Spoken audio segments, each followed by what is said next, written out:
জনগণের ম্যান্ডেট তথা ভোটে নিয়ে সংসদে গিয়ে জাতীয় নাগরিক পার্টিকে সেকেন্ড রিপাবলিক বাস্তবায়ন করতে হবে বলে মন্তব্য করেছেন বিএনপির স্থায়ী কমিটির সদস্য আমির খসরু মাহমুদ চৌধুরী। তিনি বলেন, নবগঠিত রাজনৈতিক দলের যে কোনো ভাবনা বাস্তবায়ন করতে হলে জনগণের মুখোমুখি হতে হবে, জনগণের ম্যান্ডেট নিয়ে রাষ্ট্র ক্ষমতায় যেতে হবে এবং জনগণের মতামত নিয়ে সংসদে সেটি পাশ করতে হবে। তারপরেই নিজেদের দাবি দাওয়া আদায় করা সম্ভব।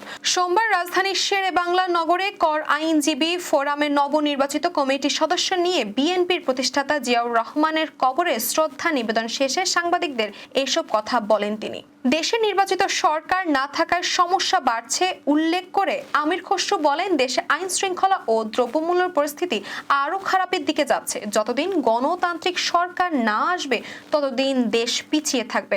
নির্বাচন নিয়ে দেশের মানুষের মধ্যে এক ধরনের প্রত্যাশা তৈরি হয়েছে জানিয়েছেন সাবেক এই মন্ত্রী। বলেন, অন্তর্বর্তী সরকার চাইলে ডিসেম্বর নয় জুনেই জাতীয় নির্বাচন দেওয়া সম্ভব।